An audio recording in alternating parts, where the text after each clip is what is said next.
دوسرے مساہم کی حیثیت سے میں دعوت دے رہا ہوں عزیزم محمد سیف سلمہ متعلم عربی اول کو موصوف تشریف لائیں اور اپنے منتخب موضوع محاسبہ نفس پر تقریر پیش فرمائیں۔ بسم اللہ الرحمن الرحیم۔ الحمد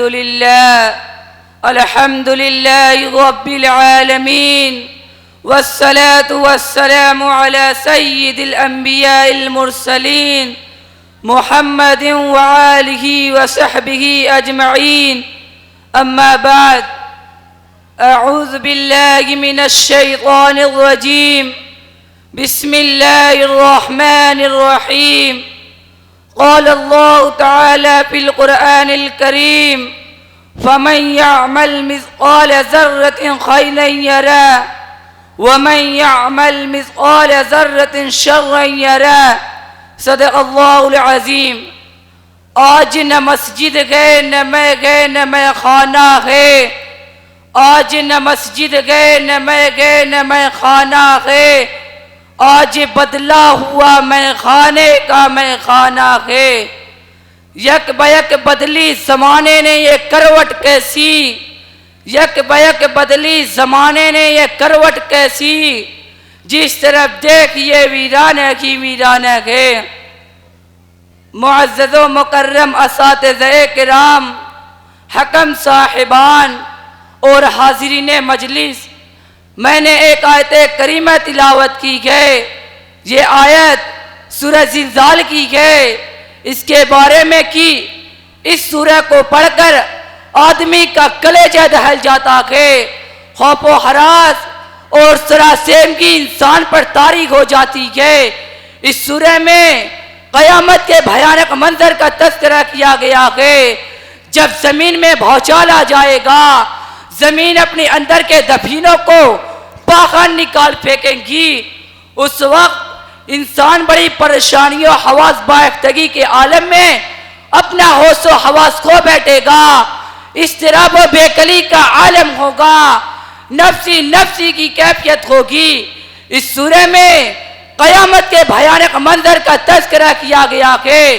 جب زمین میں بھوچال آ جائے گا، زمین اپنے اندر کے پوشیدہ دفینوں کو باہر نکال پھینکیں گی، اس وقت انسان بڑی پریشانی و حواس باختگی کے عالم میں اپنا ہوش و حواس کھو بیٹھے گا۔ اس آیت کریمہ میں اس وقت کے بعد کا نقشہ کھینچا گیا کہ قرآن نے صاف اعلان کیا کہ کھلے لفظوں میں پکار کر کہا گئے کہ دنیا میں تمام رہنے والے سن لے، کان کھول کر سن لے۔ اگر کوئی یہ سمجھتا ہے کہ یہی زندگی گئے، یہی جی کر مندہ گئے، یہی اپنی زندگی گزار کر مٹی ہو جانا گئے، جس طرح چاہے یہاں رہے، جیسے چاہے اعمال کرے، ہم سے کوئی پوچھ گچھ نہیں ہوگی، ہم سے اس کے بارے میں کوئی سوال نہیں کیا جائے گا۔ یہ اس کی بھول گئے، بہت بڑی بھول گئے، یہ اس کی نادانی گئے، دنیا میں اس کے انعامات کا نتیجہ گئے۔ جو شخص یہاں جو کچھ کرتا گئے، قیامت کے دن سے سوال کیا جائے گا کہ ہم نے بہترین تندرستی عطا فرمائی تھی، تم نے انہیں کن چیزوں میں صرف کیا؟ اس سے معلوم کیا جائے گا، اس سے معلوم کیا جائے گا کہ ہم نے بہترین کان، ناک اور آنکھیں دی تھی، تم نے ان کا استعمال کس طرح کیا؟ اس سے پوچھا جائے گا کہ ہم نے تم کو علم کے خزینے اور دولت کے دفینے دیے تھے، تم نے کیا کیے؟ ہم نے تم کو بندہ بنا کر بھیجا تھا، غلامی اور بندگی کا حق کیسے ادا کیا؟ اپنی پیشانی ہمارے آگے جھکائی یا نہ جھکائی؟ قیامت کے دن ہر نعمت کے بارے میں سوال کیا جائے گا۔ وَلَتُسْأَلُنَّ يَوْمَئِذٍ عَنِ النَّعِيمِ، ہر قسم کی آشائش کے بارے میں پوچھو گی۔ دنیا کے اندر اتنے انعامات سے اللہ تعالیٰ نے ہم کو نوازا گئے کہ اگر تو شمار بھی کیا جائے تو شمار نہیں کیا جا سکتا۔ وَإِن تَعُدُّوا نِعْمَةَ اللَّهِ لَا تُحْصُوهَا، حضرات سوچنے کا مقام گئے، غور و فکر کی ضرورت ہے کہ ادنا سے ادنا چیز کے بارے میں ہم سے سوال کیا جائے گا۔ قیامت کے دن ہر نعمت کے بارے میں اللہ تبارک و تعالیٰ پوچھیں گے۔ جو تلذذ اور مزیدار کھانا کھایا جاتا گئے اس کے بارے میں بھی سوال کیا جائے گا. قسم قسم کی مشروبات جو انسانوں کو فریب بخشتے گئے ان کا بھی حساب ہوگا. اس وقت ظلم بھی نہ کیا جائے گا. اللہ تبارک و تعالی فرمائیں گے آج ہم کسی پر ظلم نہیں کریں گے, کسی کے ساتھ زیادتی نہیں ہوگی. الیوم تجزا کل نفس بما کسبت لا ظلم یوم ان اللہ سریع الحساب, کہ آج کیے کا بدلہ ملے گا, جیسا کسی نے بویا ہوگا ویسا ہی کاٹے گا. میرے عزیز دوستوں, آپ اندازہ لگائیے آج ہمارے اندر کتنی برائیاں پیدا ہو گئی ہے, کس قدر خرابیاں آ گئی ہے. کوئی لمحہ ایسا نہیں گزرتا جس میں ہم سے برائی سرزدہ نہیں ہوتی.